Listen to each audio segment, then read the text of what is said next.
Monday, February 23rd. I'm Rim. I'm Scott. And this is Geeknights. Tonight, it's a tech news roundup.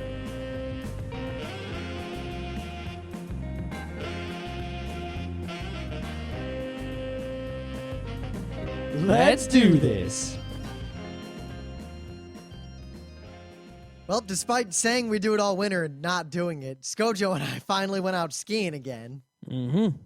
And it was pretty awesome. Plus, we brought Emily along, and, it's always interesting. You got to figure out what to do when you've got, like, two, I'm not going to say expert skiers, just risk-taking skiers, because we're pretty terrible.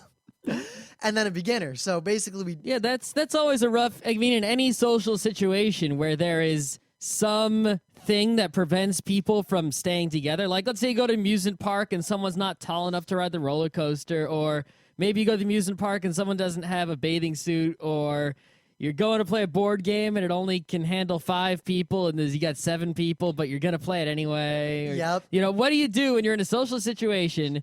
The reason that, you're together is you want to stay together, but for some reason you can't all stay together right this moment and you need to split up. It's like, should you just let Emily fend for herself on the bunny hill, or you should hang out with her, thus sacrificing your own enjoyment? It's like you could spend part-time one, part-time the other. Well, but see, the thing is with skiing, one is that if you're a first-time skier, because she'd never skied before in her life, so like it wasn't like I even thought like, hey, maybe I'll like teach her how to ski, and maybe me and Scott together will like teach her all the tricks. But was there a ski teaching person at the? Yes, there was. Okay, but we look at each other and we're like, we kind of ski crappily and dangerously.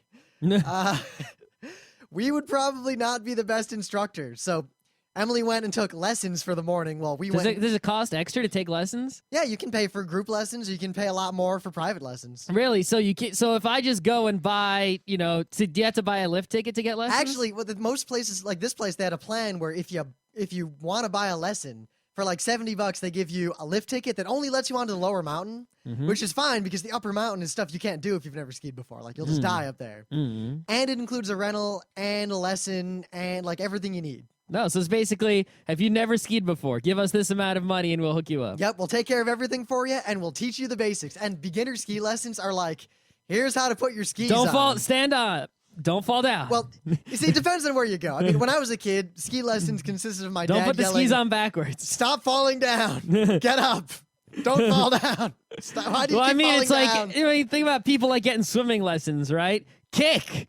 Move your arms. Don't put your head in the water. Kick. It's like, that does not helping. Yep, but Emily had actually a pretty good aptitude for it, so she pretty much blew by the lesson. That's something else I noticed, right? When I was a kid, I remember taking lessons in various things, right? And people always give you instruction, but for some reason, like, I didn't take the instruction. Like, there was just something in my, I don't know what it was, but it's like I didn't, like, honestly, like, really think about what I was being told and actually...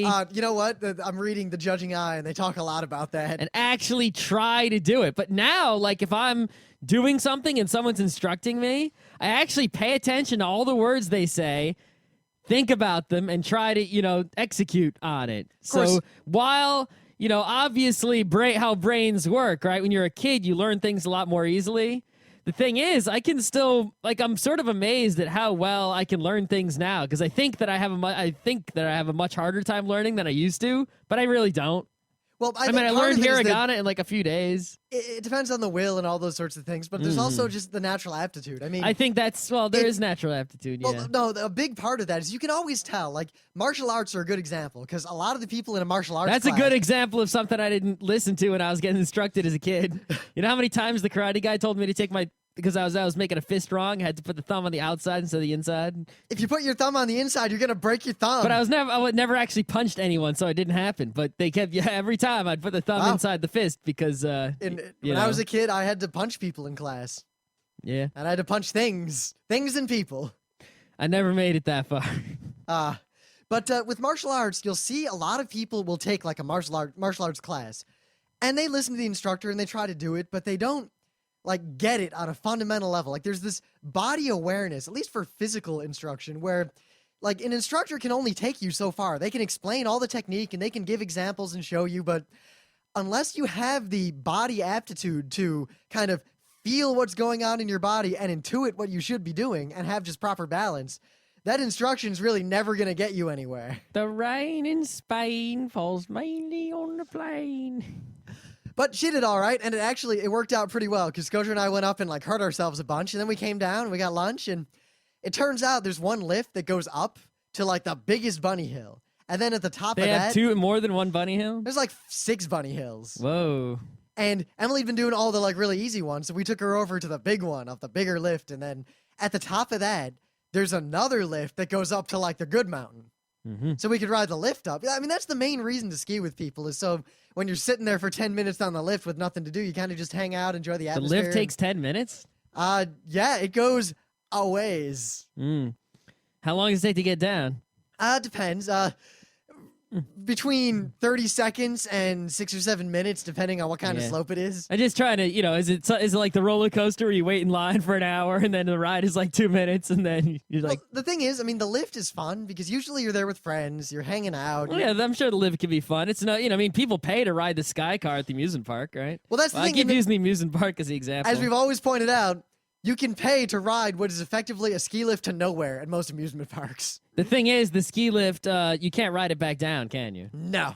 So you have to get off and then, Which is what you want to do. I mean, if you didn't get off, that's like standing in line at the roller coaster so that you can then go out the exit. What would happen to you if you just sat and didn't jump off at the top? There's a thing that stops the whole thing, and then it stops it, and you're sitting there, and they say, get off. And if you don't, they kind of just drag you off. So there's no possible way that it could dump you down the mountain? Nope. What if that thing that stops it broke? There's also a guy sitting there with a button, and if he hits the button, it stops, and then they take you off. You don't want to ride it down. You want to ski down. I'm just saying, like, what would happen? Of course, the funniest part was at the top of the real mountain, there's only one blue square down. Like, that's kind of like the easy way down. Like, if you fucked up, you can at least go down that way, even if you're not a great skier. But when you get to the top, there's a sign that showed that trail, and it said closed. Whoa. And a lot of people would get up there and go, what? Then how would they get down? Well, the top part of it was closed. If you went down a little bit further, you could get right on that trail, and you were fine. Oh, okay. But all the noobs, like, didn't realize it, and all day I was watching people get up there and was there freak a out. ski person telling them? No. They maybe should have had a person. Well, there's a map. It's just people don't look at the map. What can I say? I mean, I get it. A map isn't real. I mean, if you're skiing, a map could just fly out of you or whatever. Well, no, like you get to the top and there's a gigantic map on a billboard that you can look at. Oh, okay. You don't carry a map. That's what I was saying. Like, who carries a map? It's gonna fly away. That's like when they give you, like, you're taking your map of the amusement park to the water park. Nah. Sploosh. Well, there it goes. The water park was always the big conundrum. Not the water park, but the rides that get you wet. Because I'm in an amusement park. Should you go to the lockers? Should you not go to the lockers? Should you, Not even that. The fundamental question of, all right, I'm riding roller coasters. We're all wearing normal clothes. Someone says, hey, let's go on Thunder Mountain, whatever, splash. And everyone's like, yeah, you imagine yourself on it. And you're like, that's really fun. And then we get wet. And then you imagine yourself for the rest of the day wet. The key is to go wicked early, all right? When nobody else is going on the water ride so early in the morning. Go get a locker immediately. Get your bathing suit and everything. Bathing suit? Oh, yeah. That means you're carrying that shit around? No. You got the locker. But you carried it in. You carried it in, yeah. Plus, you can't do that early. At any good amusement park, if you get in, you've got to make a beeline for one of the roller coasters. That's the only time you're not standing in line. You got to do the water park like crazy. Not the water park, the water ride. Water park is a whole separate park. I don't know. At the amusement parks I went to, the water park and the amusement park are the same thing. They're just sort of, they're not, the ticket gets you into everything. There's no separate tickets. Even if it's not separate tickets, they're always like separate places. Like you go to the amusement park and then you leave it. You go to a separate area where there are lockers enough for everyone. I mean, I guess it's Six Flags, well, what was called Riverside and is now Six Flags New England. The water park is just like, I guess it's a separate area, but there's nothing in between it but a fence. It's just basically at the end of the path. It's like you have this big path. At one end of it is basically this stuff all along the path. See, I guess it's just that one end of it, all the rides are water rides. I guess I'm too used to like Kings Island or Cedar Point, where like the water park there is as big as most water parks. Yeah. Mostly, every time I ride by Splashdown, I just feel really sad about it. Oh, it's real sad. How long has it been? That's the thing is we got to go to Texas to go to that Schlitterbahn, which is all water, 100%. Yes, we have to, because I'm missing things that force me to get wet while I'm going down a tube. Man, you know what actually a really good water ride is? At I think it's in Islands of Adventure in Universal Studios. Yep. There's a Popeye ride. It's one of those big circular raft goes all around rides. Oh, the best thing about those is that there's always like the one seat that just doesn't get wet. Well, no. This isn't one of those ones that goes like down, right? This goes in a circle around, and there's like it's sort of a lazy river. It's sort of deceptive. Yeah, that's right? what I'm talking about. It's a lazy river, but basically, they're dropping water on you from above. That's exactly what I'm talking about. Right. It's like Russian roulette. And you're No, strapped but in. everyone gets stupid wet. No. There's See, no dry seat. the way that is supposed to work, the best way to do that ride is you sit in a big circle and you're strapped in, and it goes down just like whitewater rapids, and there's waterfalls and like things dumping water all over the place. And you come up to them, and it's the Russian roulette because every time one seat doesn't get it. No, literally, I went on this thing. I'm pretty sure there's one part where they drop you off a waterfall that's maybe like 10 feet tall, pretty high. And then you go under a waterfall that literally gets everyone completely wet. And then there's like Popeye will dump a bucket of water on you and shit. And See, as a kid, the thing I'd always do, me and my dad, is we'd always ride this over and over again with our idiot friends or just with strangers. But we'd figured out, because of the way the bumps were, there was like this big rotunda where you got on the rafts and they strapped you in. You could see there was a spot where if one seat was lined up with like this one bumper, that seat never got wet. So we'd always get on there and then make bets with people, and then they'd all get wet and we'd laugh. And that was my childhood. I guess it's possible, but I guess I don't know. I like always having that element of chance, See, or that element of danger. You know what a really great thing to do is? There are places that actually have literal lazy river rides, which is you get in a tube that's enough for one person, and it literally just has a tiny current, and you go around in a big circle, and there's no water splashing, there's no nothing. Everyone's just laying in little circular tubes going, You know, at Cedar Point, they have two. Yeah, and you know what? You go on those lazy rivers, and it's like, go in with all your clothes on and your shoes and see how long you can stay dry. That's because you think it'd be easy, right? But you got to hold your legs like up in the air, otherwise your shoes go in the water. Unless you get a really big tube. Or Thing something. is, I used to love those things, but then when I was a kid, finally we went to Tennessee and I went tubing, like actual tubing. And it was basically these hillbillies took us in a busted up school bus up, like me and my dad, and my brother, and like 6 other just strangers. They drove us up the mountain for like 45 minutes. They stopped on like this wilderness road and they pointed and they said, "River's that way." And 4 hours later, we made it back to civilization. Yeah. The only thing is, like a lazy river kind of thing, if I was going to an amusement park, I wouldn't waste my time on that. But if I had like a mansion, I would totally have a lazy river installed. Like maybe I would have a lazy moat.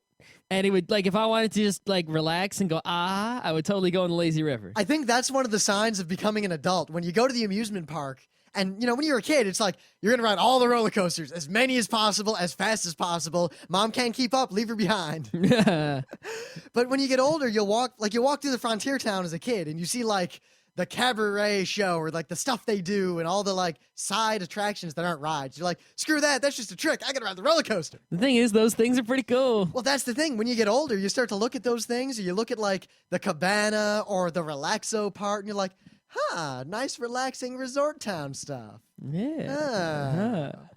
I was stupid when I was a kid not liking that action. Yeah. All right. So do you want to try this thing? Enough beating around the bush? Yeah, let me explain this thing, right? So basically we're going to do a tech news roundup today. So I'm like, hey, if we're going to do a tech news roundup for the show, because there's a whole fuck ton of tech news, right?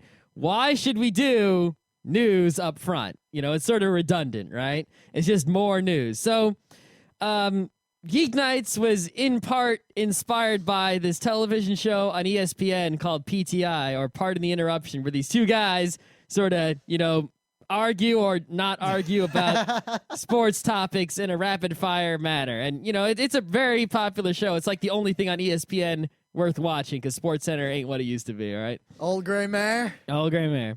So on this show, they play various like games, right? Where like they'll do like an odds game where they'll be like, what are the odds of this? Or they'll be like, over under someone hitting 10 home runs this year, and they have to say, whether they think it's over under and argue about it. So it sort of, gives a nice little structure to a show or a segment of a show with two guys. And we happen to have a show with two guys, which is why I was partially inspired by that sports show. So, Of course, we didn't go with the original title of Geeknights, which was Pillow Talk with Rim and Scott. No, but if we would have started the show pre, 2005, that would have been the name.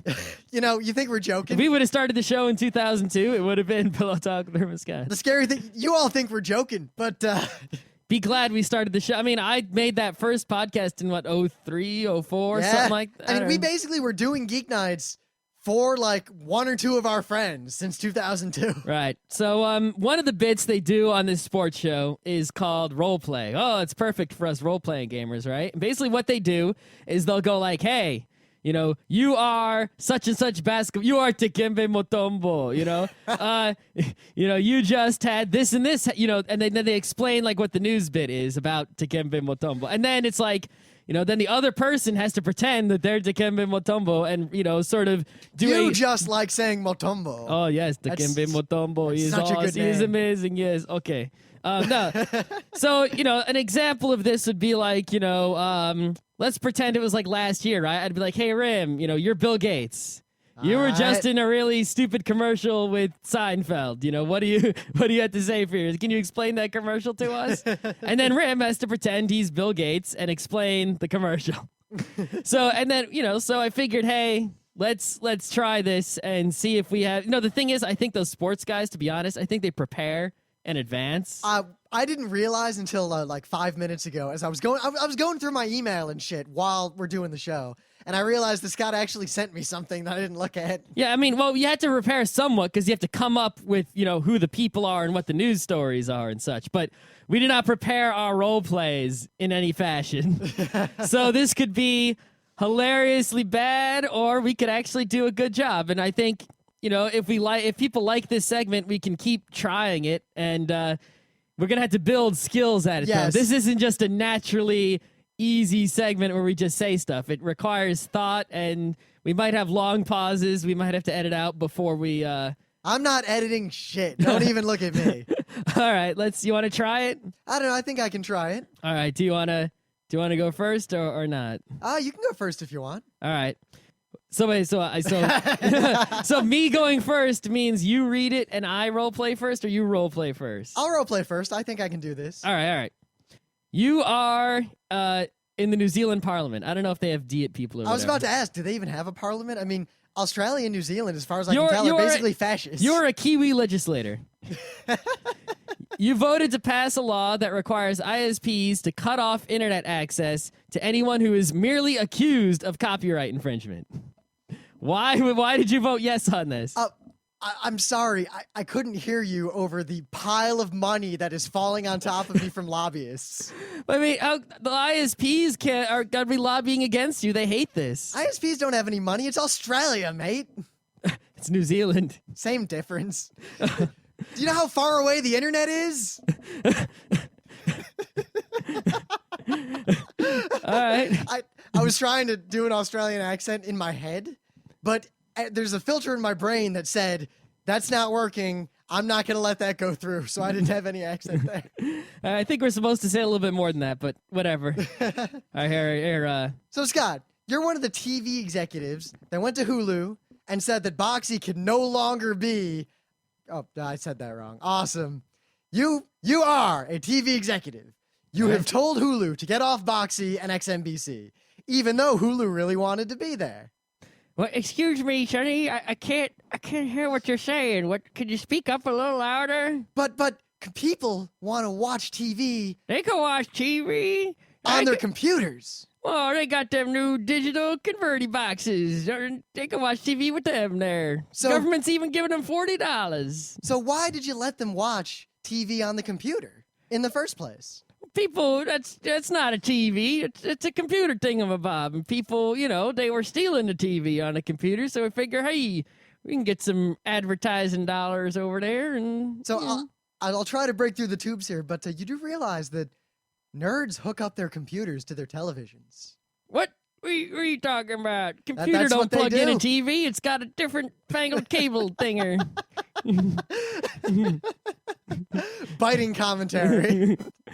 All right. So Rim, you are Steve Ballmer. Developers.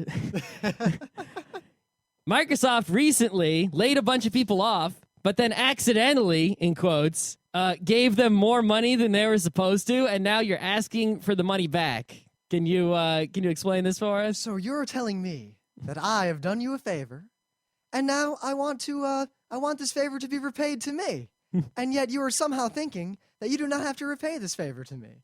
That somehow you can get away without repaying this favor that I have given to you. Well, I mean, you're a software company. How could you have a computer error that pays people the wrong amount of money? Shouldn't you just sort of own up to that? I mean, everyone else in the world has to suffer your bugs in Microsoft software. Shouldn't Microsoft have to suffer also? We're Microsoft. You know what we make. It's pretty obvious why we made this mistake. What do you think we use Quicken? Yeah, I don't know. When's the last time do you use Microsoft money or what? I keep petering out here. It's all right. All right, Barack Obama. Your administration I can't do an Obama voice. Don't even ask. Is trying to dismiss the case to find Bush's missing super incriminating evil world dictatorship emails. The NSA director called you out on it. What do you have to say to that? Well, first of all, my administration is very large, and while I am all for more transparency in government, as I've said many times, I can't paying attention to all these things at once, right? I got to fix this stupid economy. I got to fix all this, foreign, this shit going down all over the world, all right? Bush's emails are like the bottom of my list. And you know what?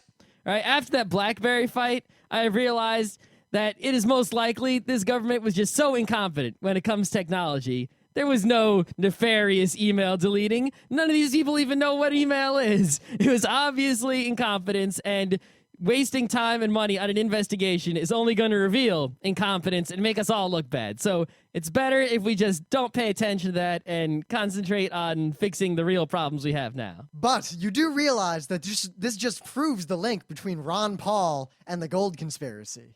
You do realize that. People think there's a lot of conspiracies in government, but I can tell you this. When I got into the president's office here, I went and I asked all the security peoples, and I went and I looked at all the top secret documents to see if there were aliens. I went to see if there were, all those things that people worry about, just to make sure. And I can tell you, so you have absolutely nothing to worry about. You can trust me. Almost everyone voted for me. All right. All right. Rim, you are Peter Sunde, who is one of the Pirate Bay guys. You are on trial, and if found guilty, you could go to prison. You're winning so far, though. Recently, some of your supporters hacked your opponent's websites and took them down. You posted on Twitter that they should stop doing that because it's hurting your case. Is that what you really think? I don't think this is going to have any effect on them. Have you seen the prosecution? I don't think they even know what computers are. They're coming in. The judge even yelled at him. I live in a country where judges know what computers are. I think I got this. But seriously, guys, keep it up. Attack away! You can't get me. I'm in a lawless land. I thought you were supposed to be in the Sweden. You think I gave up on accents a long time ago. I could have done the Swedish. I could have. You know what? I could do the Swedish. Yeah, you could have. You know what? I didn't. Work. Okay. All right. Oh, I forgot about this one. All right, Mr. Editor of the website for Hasbro.com. All right. A few days ago. We own WotC, you know. You do. Mm. A few days ago, I was looking at your word of the day, as I want to do. And an interesting word appeared. Do you know what that word was? Your mom. The word was dildo. Yeah, people go to see the Scrabble word of the day, and, we program that just to select a random word from the Scrabble dictionary. So, of course, there are words that are in the Scrabble dictionary that are, not entirely appropriate for an all-ages board game advertising website. And so it was just sort of, bad luck that dildo happened to be the word of the day. And once we noticed it, we fixed it and changed it to triply. But, between you and me, I actually quintupled the probability that dildo would appear. And So you're saying just to get a reaction. And you know what? We got more hits to Hasbro.com in the past day than we have gotten probably in the rest of history combined. So I am doing a very good job in terms of driving traffic, and I bet you we sold so many more Scrabble sets than in the previous week. So just between you and me, what's the over-under on labia in the next 2 weeks? I don't know. There's a few other words quite ahead of labia. Do you want labia to show up? I mean, I can arrange this. I think we got one more here. All right. Okay, so Ram, you are an recently unemployed bum. All right, bum. Yep. When you got laid off, you went and stole company data before you left your company. What do you think you're gonna do with that? What do I think I'm gonna do with it? All right. So I worked for a company that obviously the company wasn't doing well because I'm been laid off.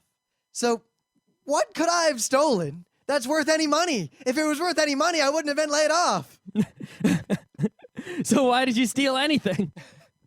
I don't know. I'm stupid because I worked for a company that... Well, obviously you were the one who was laid off. If you were smart, it was someone else who would have been laid off. I feel like the company is a better place without me. I mean, I left all those logic bombs behind too, but doesn't look like they're going to go off since, bankruptcy and such. Well, I mean, for a logic bomb to go off, there would have to be some logic. Or at least a computer, which I took all the air on chairs at least, though. Okay. I don't know. I think that went well. That was all right. It could have been worse. It could have been better. I think I could have been more verbose, but unlike you had the benefit of at least knowing what the role plays were going to be ahead of time, and I... That is true. I did email them to you early in the morning. You did, but I did not check my email until I went into Google Documents, unrelatedly, to look up an anime panel to get the description to copy-paste into something else. Mm-hmm. And I was like, Scott shared a document with me? And it says role play, and I'm like, what? Well, we talked about this yesterday. Yes, and I completely forgot. You're awesome. Oh, well. If you leave your comments about this segment into forums. If you are not into forums, get into forums.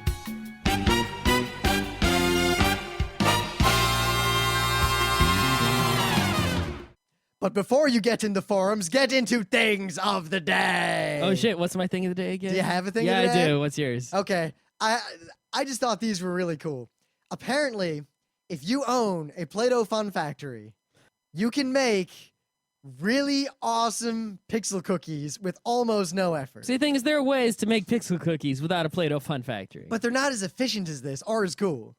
Well, I guess you can use it to push the dough, make a square tube, and then chop it up. Well, you make long square tubes, like a whole bunch of them of different colors, and then you lay them all out on top of each other till you make the pixel cookie. And then you slice up the thing you've made into like 50 cookies. Yeah, that's the way you make checkerboard cookies, is you basically, if you want to make checkerboard cookies, you make 4 big squares, a big white square, a big chocolate square, a big white square, a big chocolate square, right?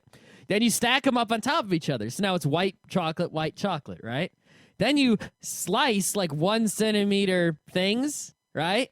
And then you flip them on their side and lay them on top of each other. But since it's white, black, you flip half of them over.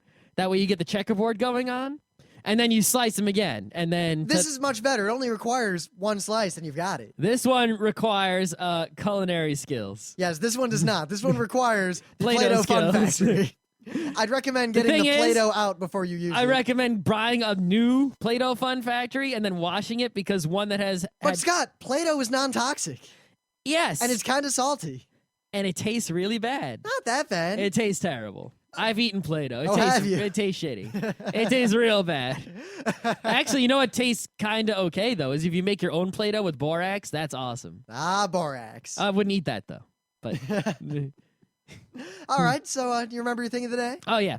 So the economy's bad, and people around the world are trying to understand why the economy is bad, you know? And, I mean, no matter how many podcasts you listen to or videos you watch or articles you read, or even economics classes you take or economics degrees you get, you're never going to really understand 100%, right?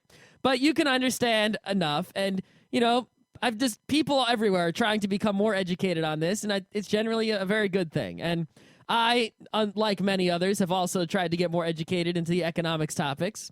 And I've listened to many podcasts and read many articles and watched many videos and learned about things like,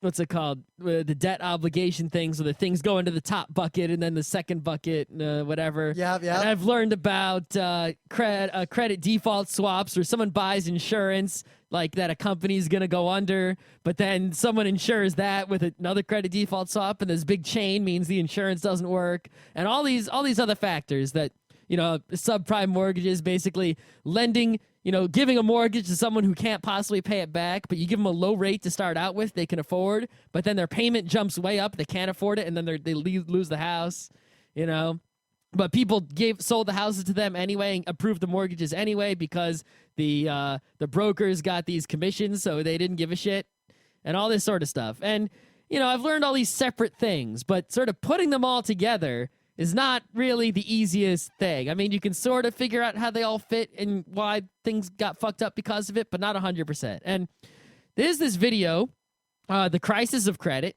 and basically it's crisisofcredit.com. And in this video, there is A, excellent graphic design, right, to begin with. But B, it takes all these things that I have learned about separately from various places on the internet and books and shows and things, and puts them all together into one picture in a very, very easy to understand way, if you understand, things like interest and mortgages to begin with, right? And shows you how they all related to each other and how, one thing affected the next. And it gives you, really is, I think, the best thing I've seen yet that gives you the big picture. And if you want to learn about the economies, this is, or at least the bad economies. So, Scott, this is something to watch. Is the economy still fuck the fuck up? Shit. So, it's Monday, and we a lot of people have been suggesting topics, though I do have to point out that most of the Monday suggestions we've gotten boil down to a 5-minute Google search will answer it quicker than we will. Yeah, if you want us to do a topic on something, then first ask Google, and if Google has all the information, then don't ask us to do a show on it. But we didn't have anything great to talk about or anything interesting or anything that didn't require a lot of research, and it's a pretty interesting time in the tech world, so what I'm trying to say is that it's another Tech News Roundup. We already said that. But I said it again. Oh, snap. All right, so which tech news do you want to start off with? All right, I'll start off here because remember way back there were all these problems with Google Street View and various crazy homeowners trying to sue Google for taking pictures of their house. Oh, and did that crap like lawsuit that. finish out?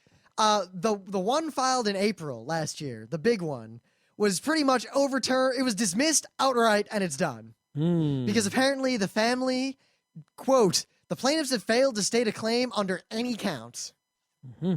So hopefully this is going to lead to a rapid end to all this BS. Because frankly, I don't think there's any argument against the fact that if you can see something from public property without specialized equipment, you have the legal right to take a picture of it and share that picture with anyone in the world. I don't know what else I can say about that.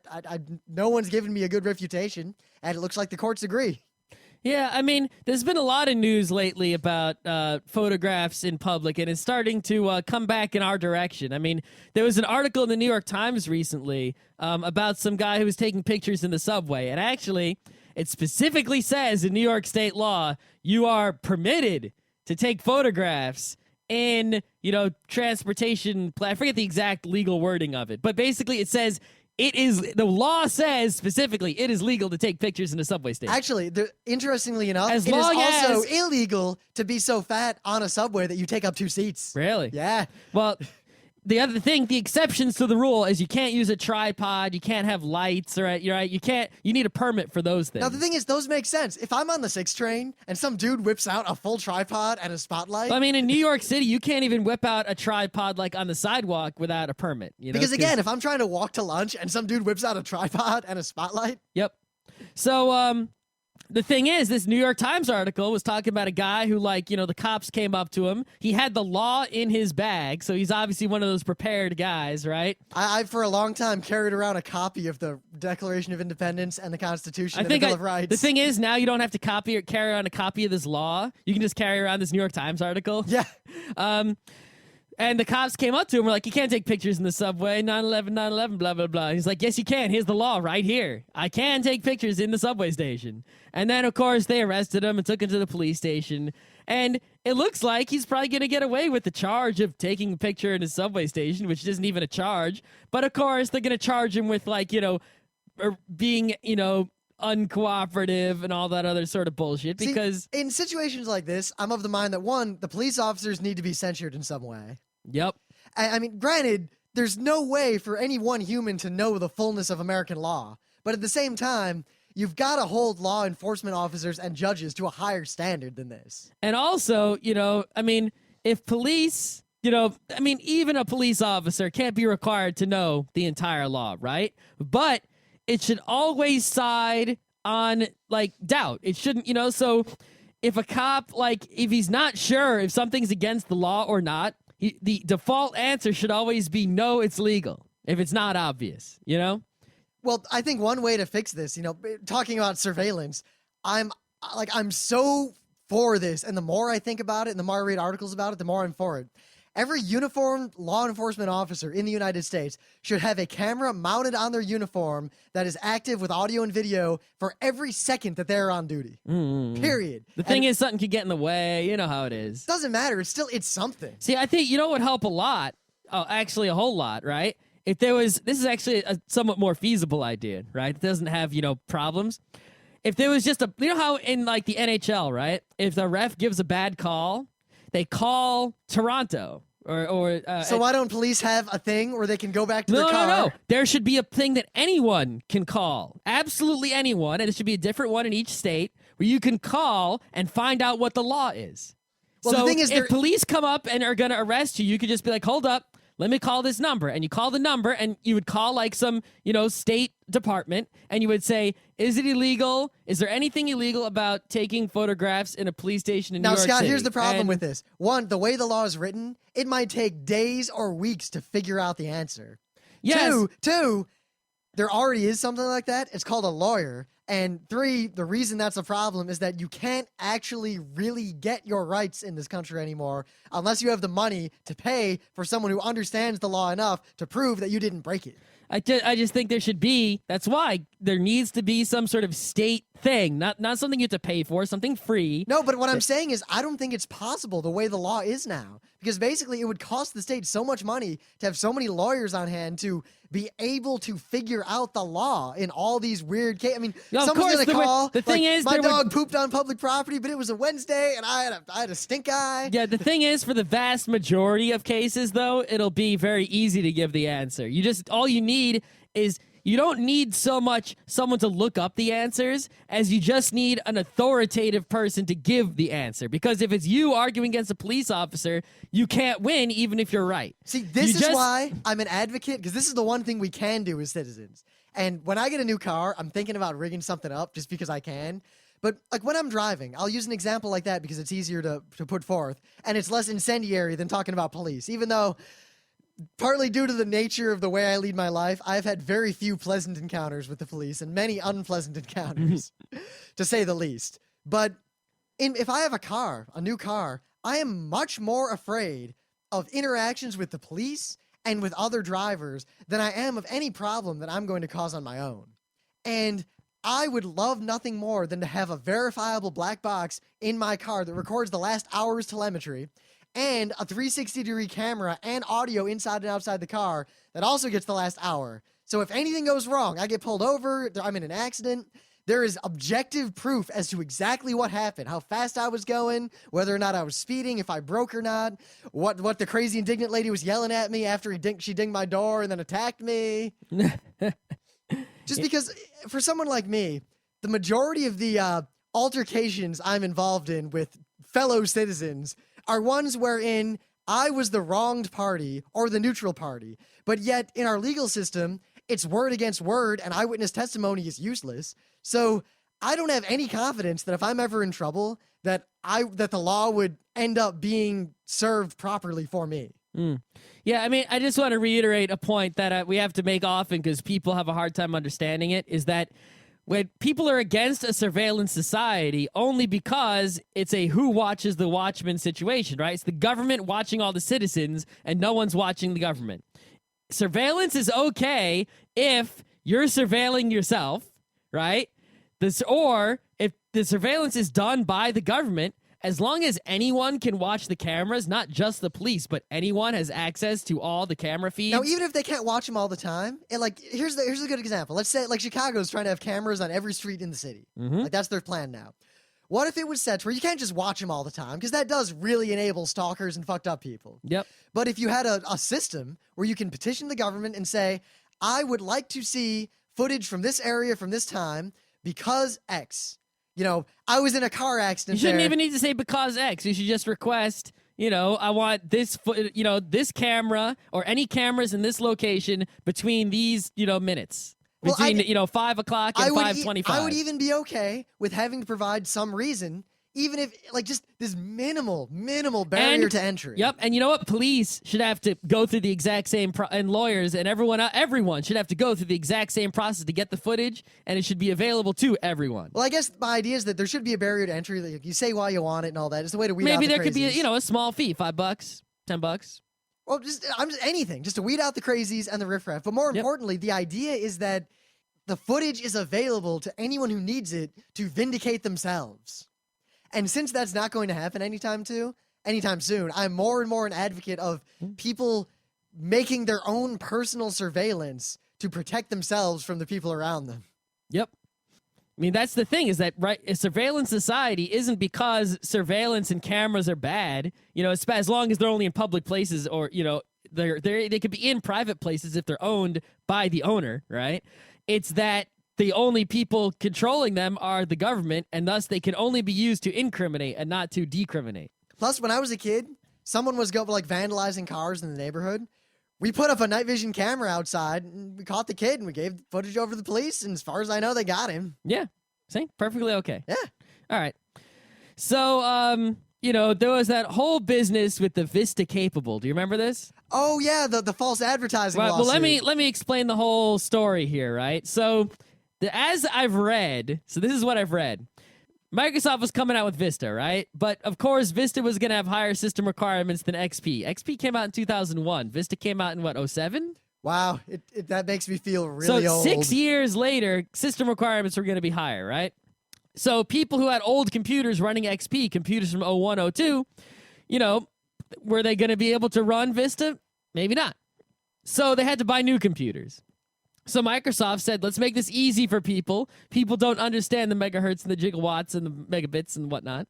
So let's just put stickers on the computers that are capable of running Vista, and we'll have them say Vista capable. That way, if you want to buy a computer, before, this wasn't after Vista came out. This is before Vista came out, right? So this was like, Vista's coming soon. Do you want to buy a computer that right now that will be able to run Vista when Vista does come out? Buy one with a Vista capable sticker on it. It's a good idea. It makes it easy. The thing is, Intel had these chipsets, for graphics and such, that they had a whole bunch of. I forget exactly which one it was. And they had a lot of them, and they wanted to get rid of them, and they were cheap. And, they really aren't that bad, but they weren't Vista capable. You run Vista on one of these things, and it's not going to be good at all. You can run like Vista Home Basic, and it'll be kind of shitty, right? So there was some deal between Intel and Microsoft, and the Vista capable stickers went on all these computers that had this Intel chipset in it that Intel was trying to sell a whole bunch of because they had too many. And thus, a whole bunch were sold because these are cheap, slow things that were Vista capable, so people were buying them. And it turns out they weren't actually Vista capable. They were barely Vista capable, if that.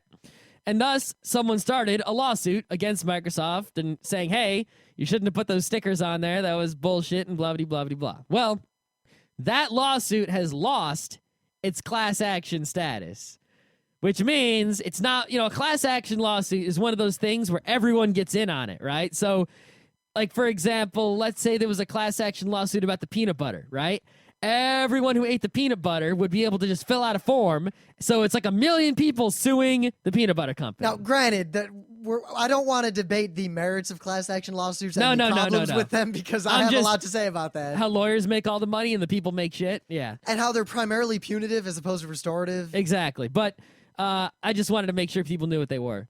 So this lawsuit is no longer class action, which means if it was class action, which it was until recently, anyone who bought a Vista-capable computer, probably with the Intel chip in it, would have been able to sign up and get some money if they won. Like $5. Yeah, I mean, I got $20 once for some Elliot Spitzer lawsuits. Oh, yeah. Against the record companies for price fixing. The only reason I didn't get it is because I hadn't bought any records. Well, I didn't either, but I just signed up twice and got 2 checks. That's fraud. Hey. I mean, actually, I think I did buy ACD. Which Oh, backing down suddenly. Oh, not so much the Renegade now. I did buy ACD. It was that long ago. I was never the head of the Gestapo. The thing is, the checks were more than the cost of the CD. Yeah. So, this lawsuit is no longer class action, which means if I guess whoever it is that's trying to do it wins, they're just going to win enough for like one person. So that's enough for what? One computer. Basically, it's over. It's not going to happen. So even though I think if that information is correct, that Intel and Microsoft sort of made this deal or whatever, if that is true, I actually think that the suit probably should have gone forward. But apparently, the judge thinks otherwise. What you gonna do? Yeah, I don't know. The thing is, I don't feel like it wasn't false advertising to me because they're perfectly capable of running Vista. Yeah, I mean, a lot of things are capable of running Vista, but Yeah. But that's the problem. It's a problem we're having now, not just in computers, but in food too, where a product can make perfectly legal, perfectly valid, 100% accurate statements on its label. But yet, because of the ignorance of the general populace, and not even a blameful and because of tricky language. but not even because of a blameful ignorance, but just because of a lack of understanding as to what things mean, like what a calorie really is, or what, X% of a daily dosage of something really means. People will not be able to interpret this factual information and thus make false conclusions. Now, sometimes advertisers use this on purpose to get people to make these false conclusions, while at the same time being able to show in court that they in fact said nothing wrong. So I don't know what to do about it. Yeah, I mean, it's a tough situation because any sort of legislation you try to regulate that at all. That was pretty good. It's a tough situation. No any legislation. You could have Right. kept going. And if you try to do that, you're going to start getting near like the free speech. It's like you're trying to do some FTC to stop false advertising, but then you get too close to the First Amendment, so you got to back off. But of course, commercial speech has never been protected the way regular speech is. It's kind of weird. I mean, that's obvious. I'm not disagreeing. I mean, that's what the courts have said. I feel like commercial speech should be more restricted, just as other speech should be less restricted. I would like that, yes. But I think, constitutionally speaking, right, the Constitution is sort of contradictory when taken with the First Amendment, right? The Constitution says, A, Congress has the unlimited power to regulate commerce, period. Commerce, government can regulate it like crazy, right? That is one of the biggest sources of both good and bad in our government. Right, but I mean, it's in the enumerated powers of Congress. Congress can regulate commerce. Done, right? And courts over and over and over throughout history have said, yes, the Congress can regulate commerce any fuck way it wants, all right? End of story. At the same time, it says Congress shall not impinge upon freedom of the press. Well, press is commerce, right? So if the press speaks, there is speech there, but they can regulate commerce. And as a side effect of regulating the commerce, they're infringing upon the speech. And you see how it says they can and they can't at the same time. And courts have, obviously said commercial speech can be regulated and non-commercial speech can't be. And that's what they've decided. And I think that's right. But it's, if you look at it purely constitutionally speaking, there's an argument to be made if you didn't already have these precedents of courts to, lean on. All right, moving on. I want to point that I don't want to spend a lot of time on this, but Citrix Zen server virtualization is now free. The platform is free. But as in Zen, like XEN or a different Citrix XEN. thing? But Zen is free. Yeah, well, the virtualization platform is free.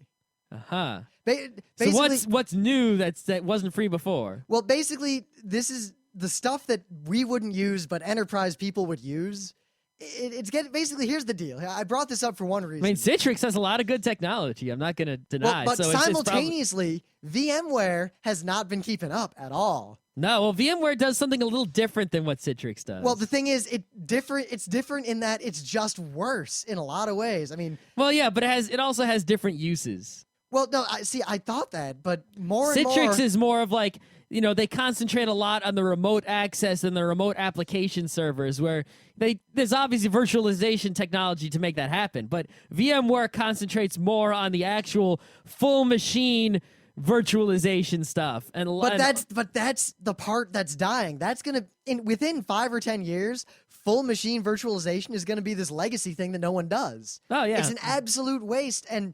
Basically, I feel like... I think it will still be useful I think that the VMware servers, like the ESX servers, I think those are in trouble from things like Zen.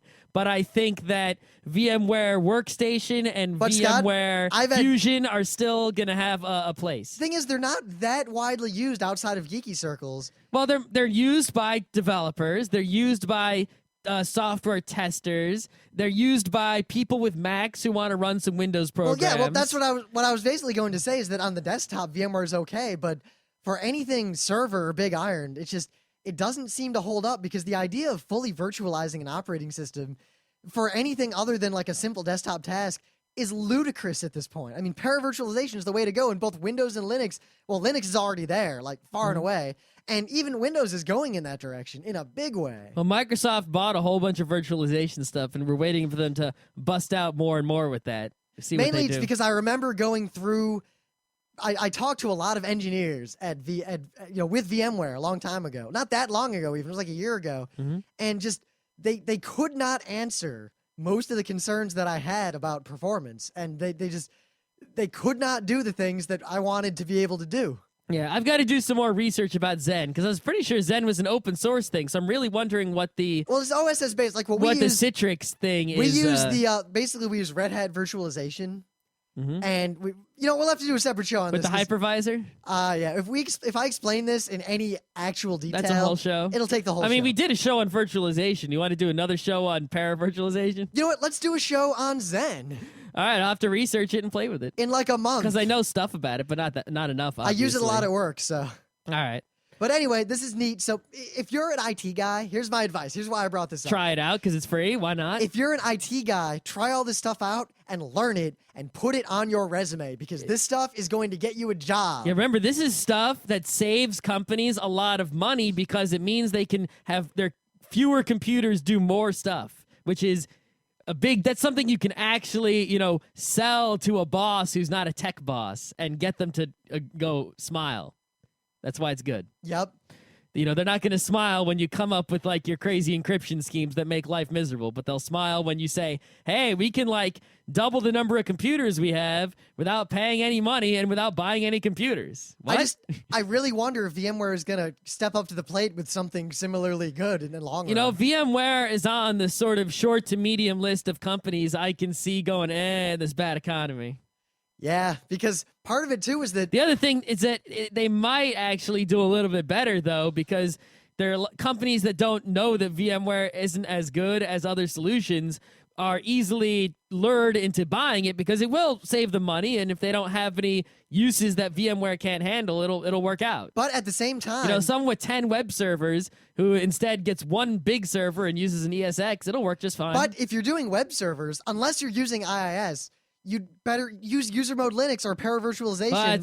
But, we're talking about people who are not smart enough to do that. But I guess the problem is even VMware, to use it in a full enterprise environment, in many cases, it'll still be cheaper to just keep your stupid legacy hardware around with the people who know how to support it rather than getting new people who can support the enterprise VMware or Zen or anything. Mm-hmm.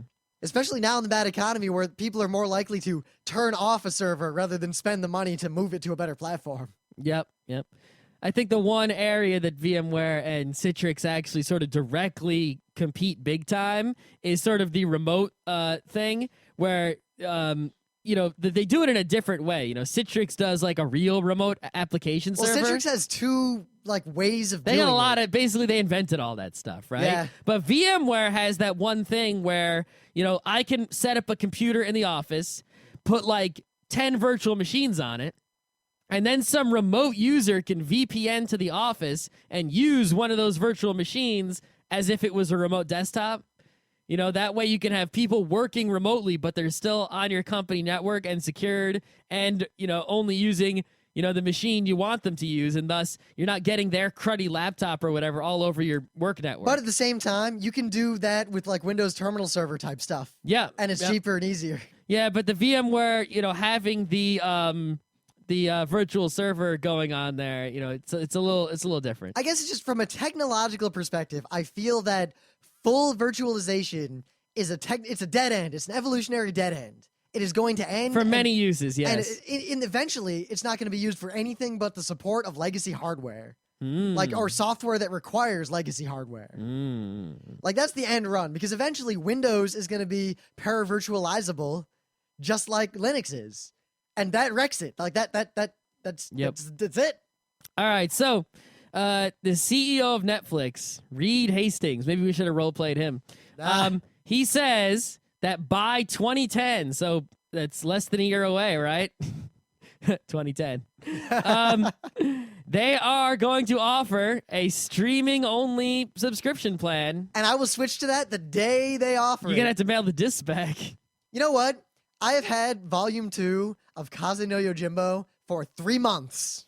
Wow. Because basically, it's funny how I subscribed to a 3-disc program, which before we did Geeknights, we watched all those motherfucking discs. Oh, you're holding it right there. I'm holding it right here. Is that the only disc we have? It's the only disc we have. All right. But then, remember when Netflix got rid of profiles and there was that internet uproar? Yep. Well, when they got rid of it, I was one of those people. I called them like that day and said, look, why'd you get rid of profiles? And they're like, eh. And I'm like, fine, drop me down to 1 disc, because more than 1 disc is stupid if I can't have profiles. Yeah, if you only have 1 profile, you really can only manage 1 disc at a time. You need a profile per disc for it to make sense, right? Yep. So then they did that, and my Netflix was a lot cheaper. See, I wish that they would have left it where you just get 1 profile, but actually let 1 profile have multiple queues. Well, that was the different smart discs. way, but they didn't do that. They've never done. That's the obvious thing. If someone has 3 discs, right? I guess separate profiles make sense. If you have, they need separate profiles and separate queues, right? Yes, because if you have a family,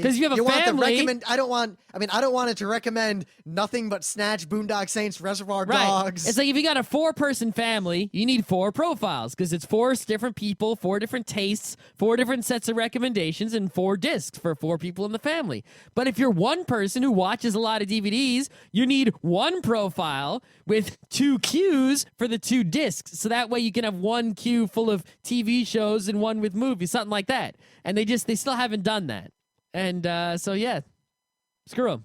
Yeah, but as soon as I switched down to 1 disc, and then they were like, hey, we're bringing profiles back because you all dropped down to 1 disc. Here's the thing, though, with the Netflix streaming, right? How much will this streaming plan cost, right? Compared to the 1 disc plan. No. You don't need to compare it to the 1 disc plan anymore, right? If it is a streaming video service, you know, an on-demand streaming video service, now you have to compare it with basic cable. Right? Because that's basically what it is, right? It's basic cable but Scott, with just 1 on-demand channel that's really big. Basic cable costs a whole ton. Well, here's the thing, though, right? How much do you pay for the Netflix now? I don't know, like $11, $12, maybe $14 a month, I think. All right, so if it's less than that, basic cable can't compete, right? Plus, even then, basic cable doesn't have any of the stuff I want to watch on it. Well, that's true also, right? And it's not on demand. Well, there's on demand in cable. Not basic. Well, I don't know. It depends on what, you know.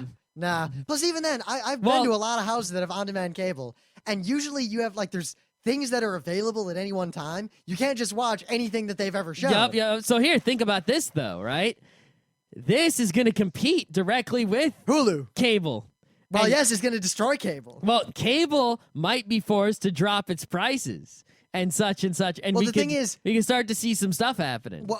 I think the shift we're gonna see is that the only thing cable can offer that can't be offered via these streaming things, also now, satellite and such, are live sports and game shows. Because no one's gonna watch archives of old game shows unless they're really old and awesome. Well, people watch a game show network. Yeah, really old and awesome. Right. I would, if they offered it, I would pay $10 a month for something that was just all sports. Just give me every sport in the world live. Every single one. Cricket. Yep. But Aussie rules. even then, I'd really only all the want ice it hockey, even the minor league ice hockey. Give me all of it. if it was just I'll like give you $10 a month. on my computer or something. It doesn't have to be on the TV. You know, if it's on a computer, I can get it on a TV, even though the old fogies seem to think otherwise, right? I'll write an XBMC plugin for it, and I'll be all set.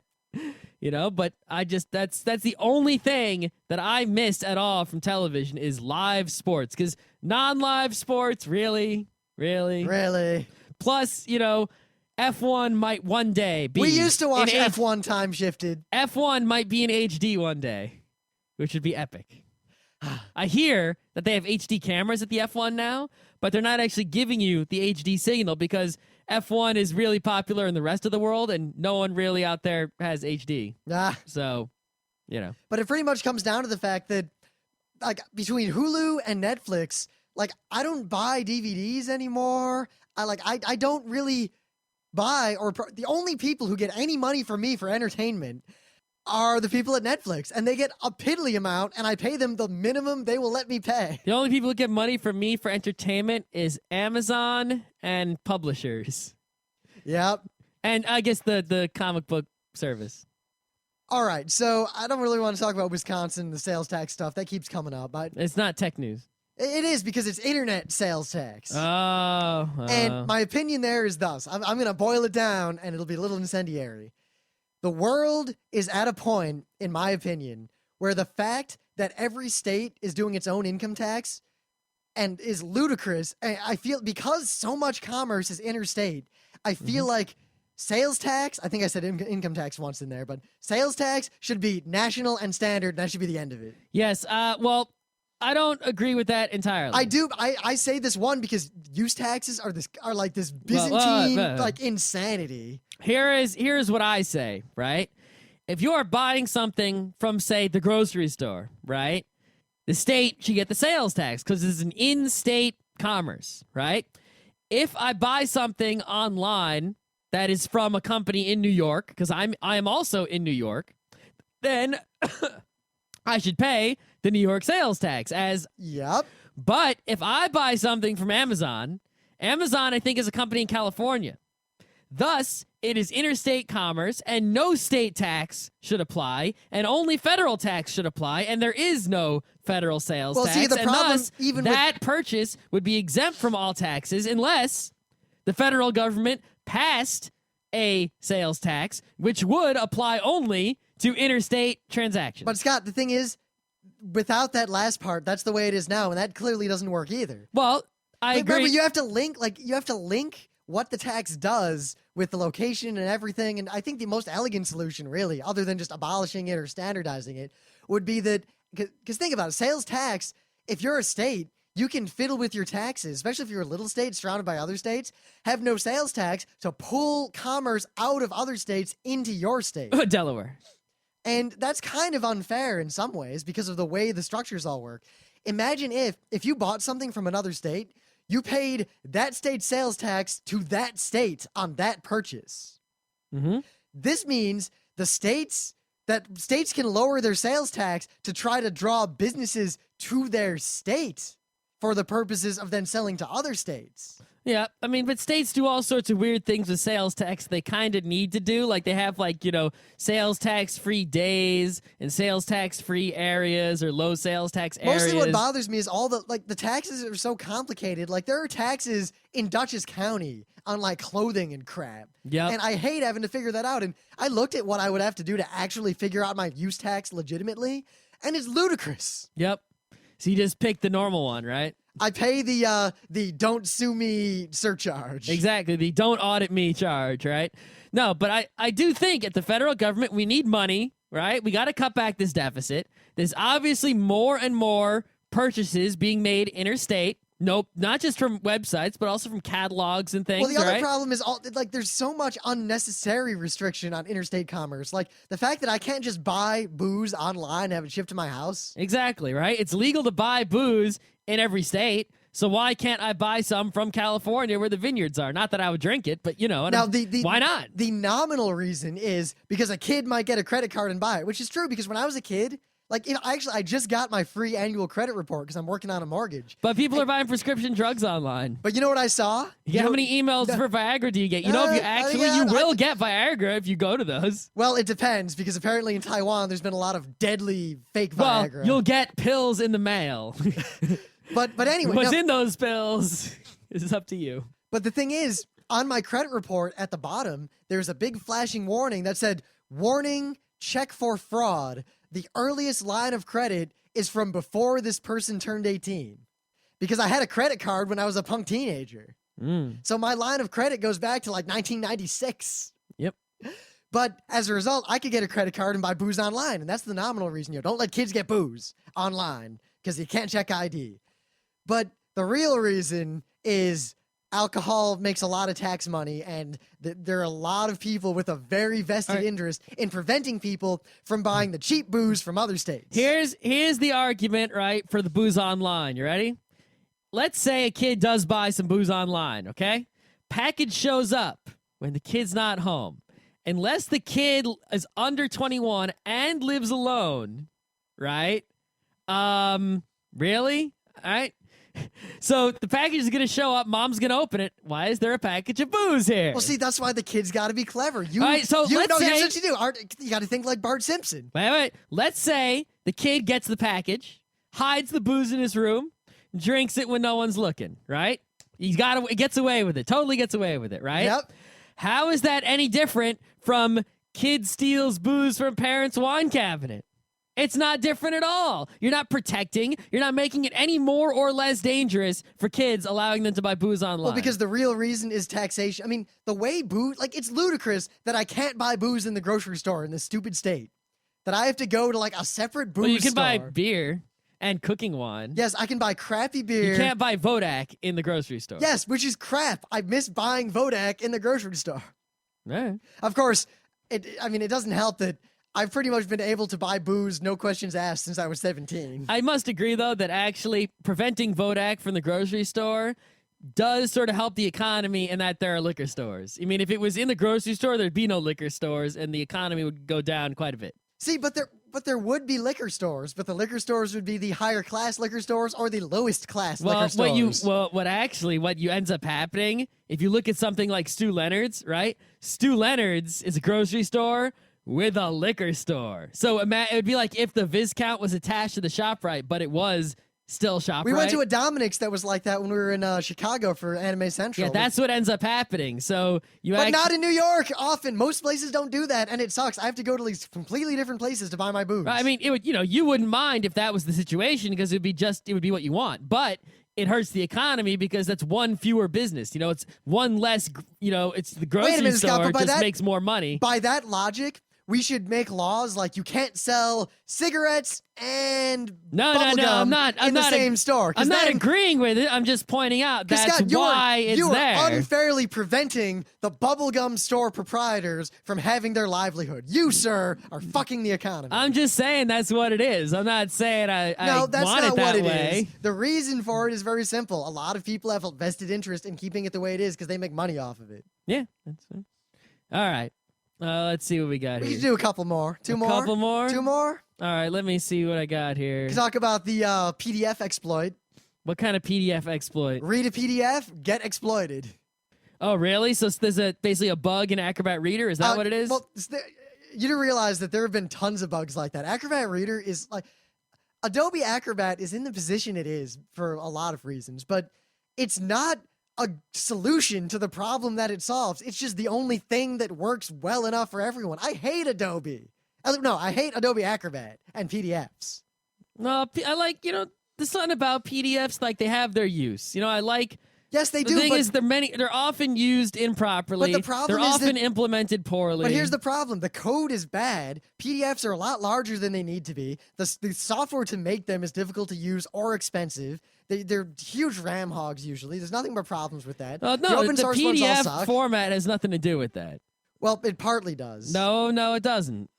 There are plenty of PDF viewers that realize PDF, right, is just based on PostScript, right? So they're like open source PostScript, interpreters that are like wicked fast and wicked light. Yes, but every open source PDF reader I've used has always choked on some document at some point. Well, that's only because people make weird PDFs with Acrobat Reader that do weird shit they're not supposed to be doing. Well, like the fact that you go to, say, the Burning Wheel website, and there's all these, type your stuff into the character sheet. But it's restricted to where you can't then save that. Mm-hmm. The fact that just in general, I've had a lot of trouble with PDFs over the years. I use them extensively because it's the only way I can give someone a document and know what it'll look like when they look at it. I don't know. But anyway, yeah, there's an exploit. So basically, it works where you download a PDF that has an exploit in it, you open it up in Acrobat Reader, and then it owns you? Yep. All right, so don't download any shady whatnots. Well, I guess the real issue here is that I feel like every operating system should have built in by default the right-click open in sandbox. Well, actually, you can get Sandboxy for Windows, which I used, to watch some illegally streamed, no written consent football games. Oh, did you now? And it worked perfectly. My computer is still perfectly clean, and all that Chinese spyware was contained in the sandbox, which was deleted. So Sandboxy is a good tool if you get it. Yep. You need to be smart to know how to use it. It's not going to be something that an average person can figure out. Yeah, it's pretty much that a lot of problems like this where like an innocuous file that if you had the reader is the problem, not the operating system or anything, but the reader. I feel like operating systems should in general, and when I say operating systems, I'm looking squarely at Microsoft and very few other people. No, Microsoft should kind of by default err on the side of preventing applications from doing things that seem bad. Mm-hmm. I mean, actually, I do really like the fact that Vista will do the, darken the screen. Hey, this thing wants admin. Do you want it to do whatever it's trying to do?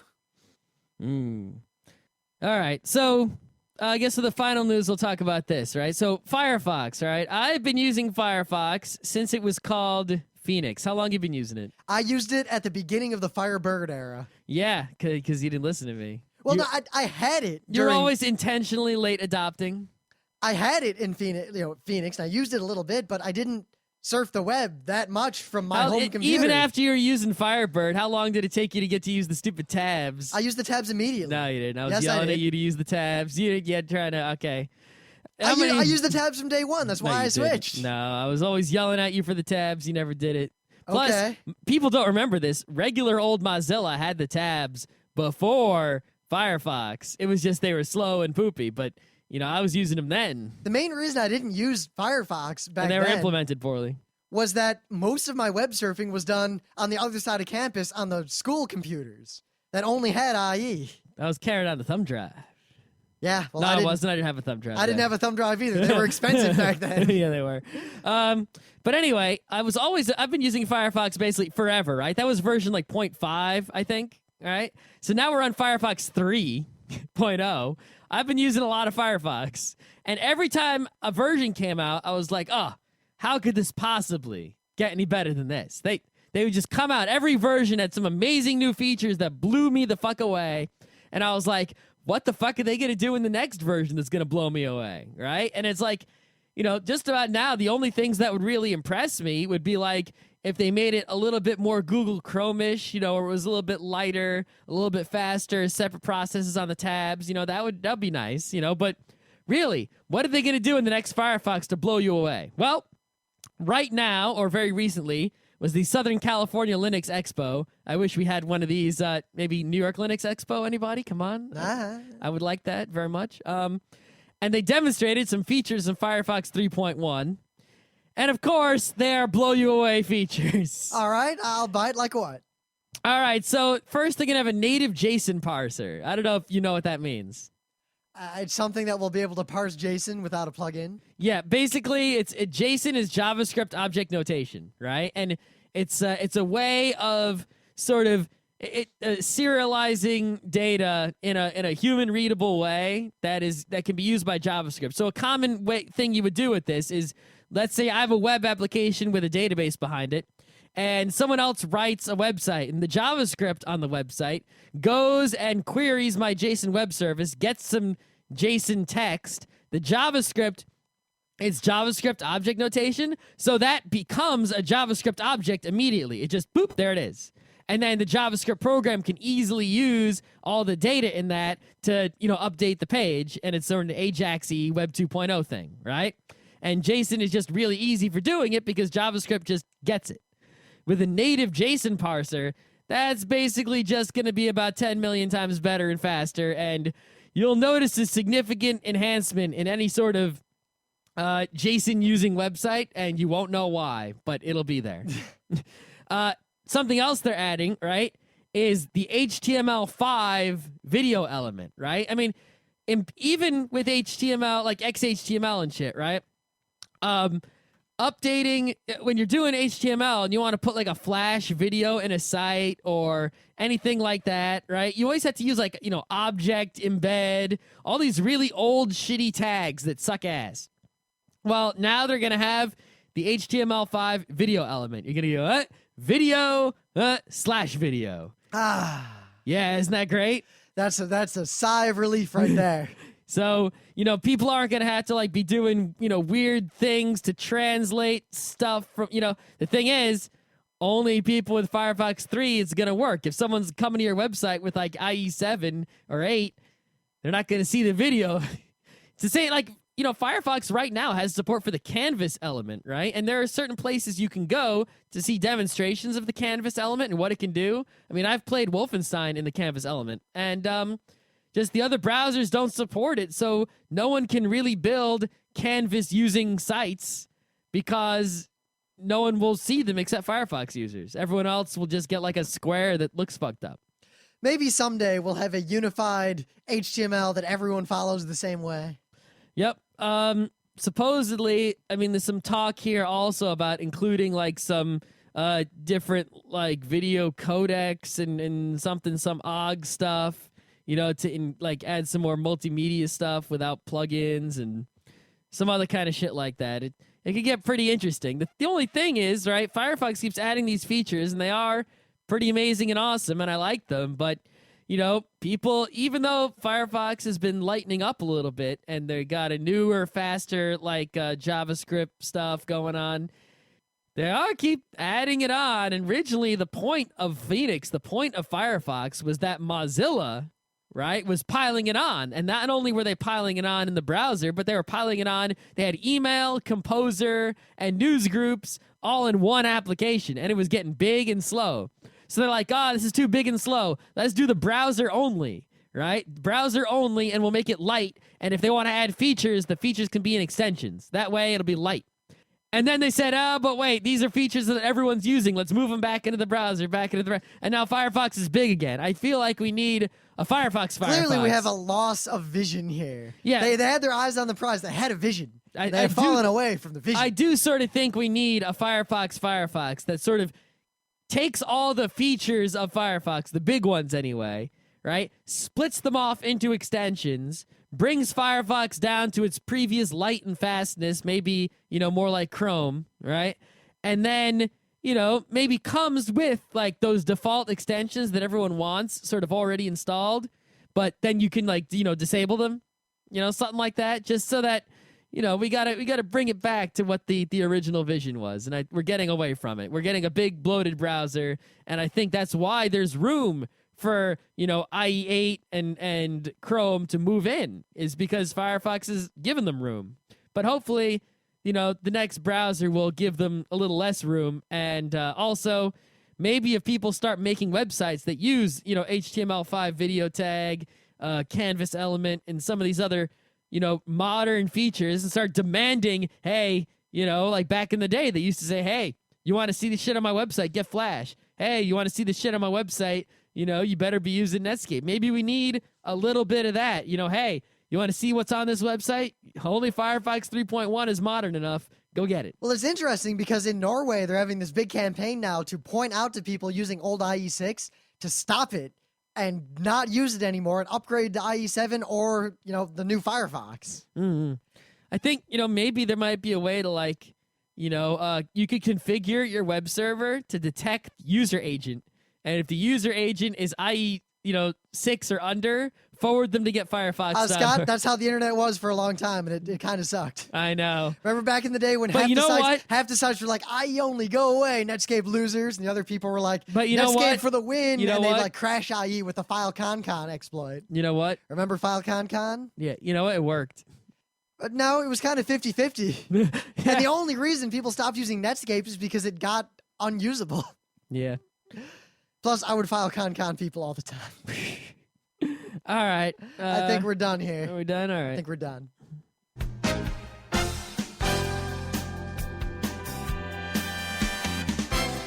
This has been Geek Nights with Rim and Scott. Special thanks to DJ Pretzel for the opening music. Be sure to visit our website at www.frontrowcrew.com, where you'll find show notes, links, our awesome forum, a link to our Frapper map, and links to all the RSS feeds. We say feeds plural because Geek Nights airs 4 nights a week, covering 4 different brands of geekery. Mondays are science and technology. Tuesdays, we have video games, board games, and RPGs. Wednesdays are anime, manga, comic nights. And Thursdays are the catch-alls for various rants and tomfoolery. You can send us feedback by email to geeknights@frontrowcrew.com. Or you can send audio feedback via Audio. Just click the link that says Send Me an Audio on the right side of our website. If you like what you hear, you can catch the last 100 episodes in iTunes or in your favorite podcatcher. For the complete archives, visit the website, which has everything. Geeknights is distributed under a Creative Commons Attribution Non-Commercial Share-alike 2.5 license. This means you can do whatever you want with it as long as you give us credit, don't make money, and share it in kind. Geeknights is recorded live with no studio and no audience. But unlike those other late shows, it's actually recorded at night.